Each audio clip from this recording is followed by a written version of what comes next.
السلام علیکم ناظرین، میں ہوں جاوید خان اور آپ دیکھ رہے ہیں لیگل پوائنٹ۔ آج ہم ایک انتہائی حساس، اہم اور ہمارے معاشرے کے لیے بہت ضروری موضوع پر بات کریں گے۔ طلاق، خلا، 90 دن کا قانونی انتظار، رجوع کا حق، 3 طلاقیں، حلالہ کی حقیقت اور ہمارے خاندانی نظام میں بڑھتی ہوئی خرابی کی اصل وجوہات۔ پاکستان کی عدالتیں آج کل طلاق اور خلا کے مقدمات سے بھری پڑی ہیں۔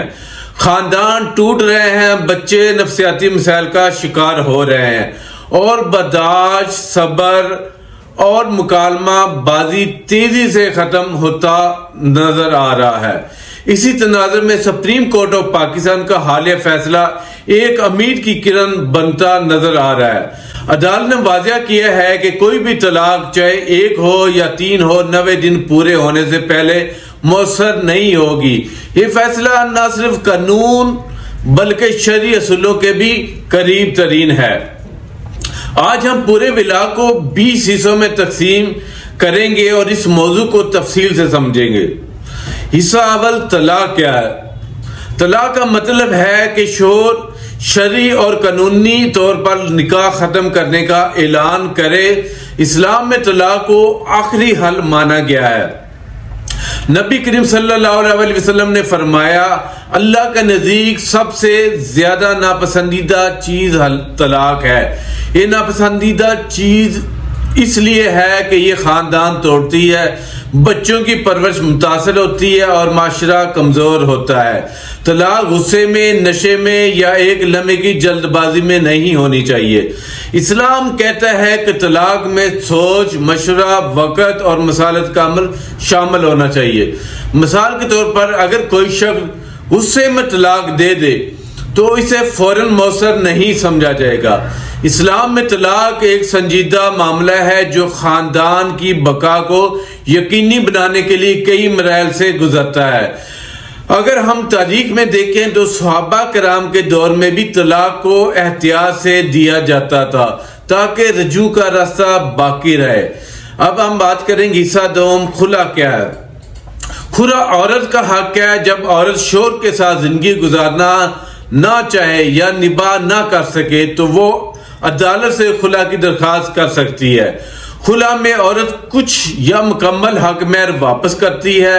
عدالت مصالحت کی پوری کوشش کرتی ہے۔ اگر مصالحت ناکام ہو تو عدالت خلا کی ڈگری جاری کرتی ہے۔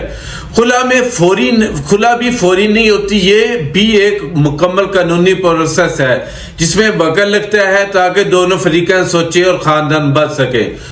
خلا کا حق شرعی حکم قرآن پاک میں سورۃ البقرہ آیت نمبر 229 میں ہے، جہاں کہا گیا ہے کہ اگر عورت مہر واپس کر کے جدائی چاہے تو اسے روکا نہ جائے۔ پاکستان میں خلا کا قانون مسلم فیملی لا آرڈیننس 1961 کے دفعہ 7 کے تحت ہے، جو عورت کو یہ حق دیتا ہے کہ وہ شوہر کی رضامندی کے بغیر بھی عدالت سے خلا حاصل کر سکتی ہے۔ یہ حق عورت کو بااختیار بناتا ہے، لیکن اسے بھی سوچ سمجھ کر استعمال کرنا چاہیے۔ حصہ سوم، پاکستان میں طلاق کا قانونی طریقہ مسلم فیملی لاز آرڈیننس 1961 کی دفعہ نمبر 7 کے مطابق پاکستان میں طلاق کا قانونی طریقہ کار یہ ہے، شوہر طلاق کا اعلان کرتے سے تحریری نوٹس یونین کونسل کو بھیجنا ہوتا ہے۔ یونین کونسل نوٹس بیوی کو بھیجتی ہے، 90 دن کا انتظار ہوتا ہے جو کہ ریکنسیلیشن پیریڈ کنسیڈر کیا جاتا ہے۔ اس دوران مصالحتی کمیٹی بنائی جاتی ہے، وہ 90 دن میں رجوع نہ ہو تو طلاق مؤثر ہو جاتی ہے۔ یہ 90 دن کی مدت بہت اہم ہے، یہ وقت ہے مصالحت کے لیے، سوچنے کے لیے، رجوع کے لیے، خاندان بچانے کے لیے۔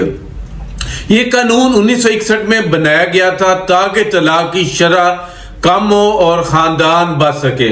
عدالتوں میں دیکھا جاتا ہے کہ اکثر لوگ 90 دن کا انتظار نہیں کرتے اور فوری طلاق مانگتے ہیں، لیکن قانون اسے روکتا ہے۔ اگر کوئی شوہر طلاق کا نوٹس بھیجے بغیر طلاق دے دے وہ قانونی طور پر مؤثر نہیں ہوتی۔ حصہ چہارم، سپریم کورٹ کا حالیہ فیصلہ سپریم کورٹ نے واضح کیا ہے کہ کوئی بھی طلاق فوری مؤثر نہیں ہوگی، چاہے 1 ہو یا 3 ہو، 90 دن لازمی ہے۔ یہ مدت مصالحت، صبر اور رجوع کا موقع ہے۔ یہ فیصلہ سندھ ہائی کورٹ کے فیصلے کی توثیق ہے۔ 3 رکنی بینچ نے اپیل مسترد کی تھی۔ یہ فیصلہ نہ صرف مرد کے لیے بلکہ عورت کے لیے بھی تحفظ فراہم کرتا ہے۔ اگر طلاق کا اختیار عورت کو تفویض کیا گیا ہو تب بھی 90 دن کا انتظار لازمی ہے۔ عدالت یہ بھی کہا ہے کہ غصے میں یا جلد بازی میں دی گئی طلاق کو فوری تسلیم نہیں کیا جا سکتا۔ یہ فیصلہ 2024 میں آیا تھا اور اب تمام عدالتوں پر لازم ہے۔ اس سے طلاق کی شرح میں کمی کی امید ہے۔ حصہ پنجم، 90 دن میں رجوع کیسے ہوتا ہے؟ رجوع کا مطلب ہے کہ نکاح کو برقرار رکھنا، طلاق واپس لینا۔ اس کا طریقہ کار کچھ ایسے ہے۔ شوہر زبانی یا تحریری طور پر رجوع کر سکتا ہے۔ یونین کونسل کو اطلاع دینا بہتر ہے، بیوی راضی ہو۔ اہم بات یہ ہے کہ رجوع کے بعد نیا حق محظوری نہیں، نکاح وہی برقرار رہتا ہے۔ رجوع کا شرعی حکم بھی ہے کہ 90 دن میں دونوں فریقین سوچیں اور اگر ممکن ہو تو رجوع کریں۔ مثال کے طور پر اگر شوہر غصے میں طلاق دے دے اور 90 دن میں پچھتائے تو وہ رجوع کر سکتا ہے اور نکاح جاری رکھ سکتا ہے۔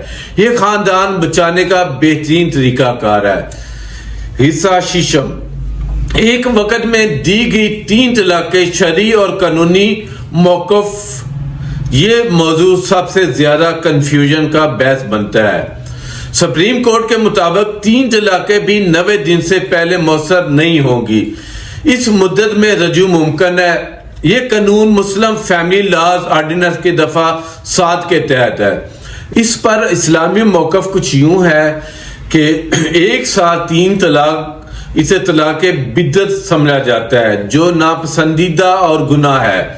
فقہ حنفی کے مطابق یہ واقعہ ہو جاتی ہے، لیکن بہت سے صحابہ، اہل حدیث اور جدید فقہ آرا کہتی ہے کہ 3 طلاقیں ایک شمار ہوگی۔ نبی کریم صلی اللہ علیہ وآلہ وسلم کے دور میں 3 طلاقیں ایک سمجھی جاتی تھی۔ حضرت عمر کے دور میں بھی 3 طلاق کو 3 شمار کرنے کا حکم دیا گیا تھا تاکہ لوگ احتیاط کریں، لیکن آج کے دور میں علماء کی آراء مختلف ہے۔ نتیجہ 3 طلاقیں ایک ساتھ دینا شرعاً غلط ہے اور ایک قانونی طور پر بھی فوری مؤثر نہیں۔ لوگوں کو اس غلط فہمی سے نکلنا چاہیے کہ 3 طلاقیں دینے سے فوری جدائی یا علیحدگی ہو جاتی ہے۔ حصہ پنجم، حلالہ کی اصل حقیقت کیا ہے؟ حلالہ قرآن میں نہیں ہے۔ یہ جہالت کا طریقہ تھا جسے اسلام نے ختم کیا۔ نبی کریم صلی اللہ علیہ وآلہ وسلم نے فرمایا، اللہ لعنت کرے حلالہ کرنے والے پر اور حلالہ کروانے والے پر۔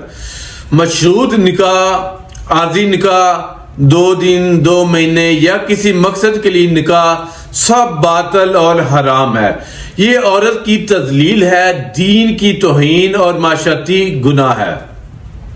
حلالہ کا غلط استعمال آج بھی دیکھنے میں آتا ہے، جہاں لوگ طلاق کے بعد دوسرا نکاح کروا کے واپس لے آتے ہیں۔ یہ اسلام کی تعلیمات کے خلاف ہے اور اسے روکنا چاہیے۔ اگر طلاق ہو جائے اور عورت دوسرا نکاح کر کے علیحدگی اختیار کرے تو یہ حلالہ نہیں لیکن مشروط نکاح حرام ہے۔ طلاقوں میں اضافہ، اصل وجوہات پاکستان خصوصاً پنجاب اور اسلام آباد، کراچی میں طلاق کی شرح تیزی سے بڑھ رہی ہے، جس کی اصل وجوہات برداشت اور صبر کا خاتمہ ہے۔ آج کل چھوٹی چھوٹی باتوں میں طلاق کا مطالبہ ہو جاتا ہے۔ سوشل میڈیا پر غیر حقیقی توقعات، لوگ دیکھتے ہیں کہ دوسروں کی زندگی پرفیکٹ ہے اور اپنی زندگیوں میں خوش نہیں رہتے، فوری فیصلے، غصے میں طلاق دے دیتے ہیں بغیر سوچے سمجھے۔ دینی تربیت کی کمی، لوگ اسلام کی تعلیمات سے دور ہو رہے ہیں جو صبر اور برداشت سکھاتی ہے۔ غصہ اور اناد دونوں فریق ایک دوسرے کو برداشت نہیں کرتے۔ مکالمے اور مشورے کا فقدان ہے، خاندان میں بزرگوں کا کردار ختم ہو رہا ہے، عدالتیں کیسی سے بھری پڑی ہیں، بچے متاثر ہو رہے ہیں، خاندان تباہ ہو رہے ہیں، معاشرتی دباؤ، مالی مسائل اور بیرونی مداخلت بھی وجوہات ہیں۔ اگر ہم ان وجوہات کو سمجھیں تو طلاق کی شرح کم ہو سکتی ہے۔ حصہ نہم: طلاق کے بعد بچوں کی تحویل اور نفاذ۔ طلاق کے بعد سب سے بڑا مسئلہ بچوں کی تحویل کا ہے۔ اسلامی قانون کے مطابق بچہ 7 سال تک ماں کے پاس رہتا ہے، پھر باپ کے پاس، لیکن عدالت بچے کی بہتری اور اس کے بہترین مفاد کو دیکھتی ہے۔ شوہر کو بچوں کی مالی ذمہ داری ہے، چاہے بچے ماں کے پاس ہوں یا شوہر کے پاس ہوں۔ اگر شوہر بچوں کا خرچہ نانو نقطہ نہ دے تو عدالت سے خرچے کی ڈگری لی جا سکتی ہے۔ بچوں کی نفسیات پر طلاق کے اثرات بہت شدید ہوتے ہیں، اس لیے طلاق سے پہلے اپنے بچوں کو ضرور سوچیں۔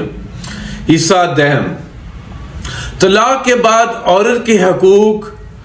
عورت کو طلاق کے بعد حق مہر ادا کیا جائے، عدت کے اخراجات، اگر بچے ہوں تو بچوں کا خرچہ دیا جائے۔ عدت کی مدت 90 دن ہے، جس میں عورت دوسرا نکاح نہیں کر سکتی، یہ مدت عورت کے لیے بھی تحفظ ہے۔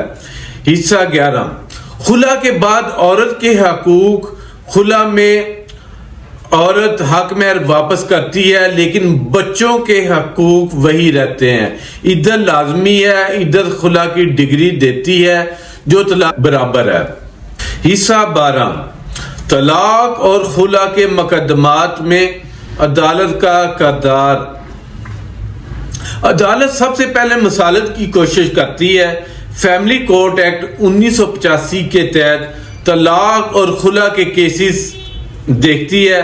عدالت 90 دن کا انتظار کرواتی ہے، اگر فریقین نہ آئیں تو بھی مقدمہ چلتا ہے۔ حصہ 13: 3 طلاقوں کا شرعی حکم متنازع ہے۔ فقہ حنفی میں 3 طلاقیں 3 شمار ہوتی ہیں اور حلالہ کی ضرورت پڑتی ہے، لیکن اہل حدیث اور دیگر مکاتبی فکر میں 1 شمار ہوتی ہے۔ سپریم کورٹ نے بھی 90 دن لازمی قرار دیے ہیں، جو اسے متوازن بناتا ہے۔ حصہ 14: حلالہ کی شرعی حقیقت۔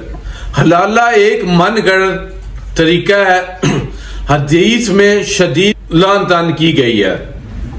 اگر عورت طلاق کے بعد آزادانہ طور پر دوسرا نکاح کرے اور پھر بھی ناکام ہو تو پہلے شوہر سے نکاح ہو سکتا ہے، لیکن مشروط نکاح حرام ہے۔ اب ہم بات کریں گے حصہ 15 پہ۔ طلاق کی شرح میں اضافہ سماجی وجوہات بھی ہیں۔ شادی کی جلد بازی، مالی مسائل، خاندانی مداخلت، تعلیم کی کمی، سوشل میڈیا کے برے اثرات اور دینی شعور کی کمی۔ معاشرے کو اس پر غور کرنا چاہیے۔ حصہ 16: طلاق سے بچاؤ کے لیے شادی سے پہلے مکمل جانچ پڑتال کریں۔ شادی کے بعد بات چیت اور برداشت رکھیں۔ بزرگوں اور عالم دین سے مشورہ لیں، غصے میں فیصلے نہ کریں، دینی تعلیم حاصل کریں۔ سپریم کورٹ کے فیصلے کی اہمیت۔ سپریم کورٹ کا فیصلہ طلاق کی جلد بازی روکنے کا بہترین ذریعہ ہے۔ یہ خاندان بچانے میں مدد دے گا۔ لوگوں کو اس فیصلے کا احترام کرنا ہوگا۔ خاندانی نظام کے بگاڑ میں جوائنٹ فیملی کا خاتمہ، عورتوں کا کام کرنا، مردوں کی ذمہ داریوں سے غفلت اور مغربی کلچر کا اثر ہے۔ یہ سب مل کر طلاق کی شرح بڑھا رہے ہیں۔ اب ہم بات کریں گے حصہ 19 پہ۔ اسلام میں شادی اور نکاح کی اہمیت۔ اسلام اور شادی کو عبادت قرار دیتا ہے۔ نکاح خاندان کی بنیاد ہے، طلاق آخری حل ہے۔ لوگوں کو شادی کی اہمیت سمجھنی چاہیے۔ حصہ 20 جو کہ ایک لیگل پوائنٹ کی طرف سے ناظرین کے لیے اختتامی پیغام ہے۔ طلاق کوئی مسئلہ نہیں، طلاق کا غلط استعمال مسئلہ ہے۔ اسلام ہمیں صبر، برداشت اور رجوع کا رستہ سکھاتا ہے۔ قانون ہمیں 90 دن کا وقت دیتا ہے سوچنے کا۔ آئیے آج وعدہ کریں، غصے میں فیصلے نہیں کریں گے، دین اور قانون دونوں کو سمجھیں گے، خاندان بچائیں گے، معاشرہ بچائیں گے۔ اللہ ہمیں عقل، صبر اور حکمت عطا فرمائے، آمین۔ اگر آپ کو اس موضوع میں مزید معلومات یا قانونی رہنمائی درکار ہے تو لیگل پوائنٹ لا فرم کی قانونی ٹیم کے دیے گئے نمبر پر رابطہ کر سکتے ہیں۔ اگر آپ کو یہ ولاگ پسند آیا ہو تو لائک، شیئر اور سبسکرائب ضرور کریں۔ آپ کا کیا خیال ہے کمنٹ میں ضرور بتائیں۔ اللہ حافظ۔ Javed Khan advocate, high court, director partners, legal point. Thank you so much.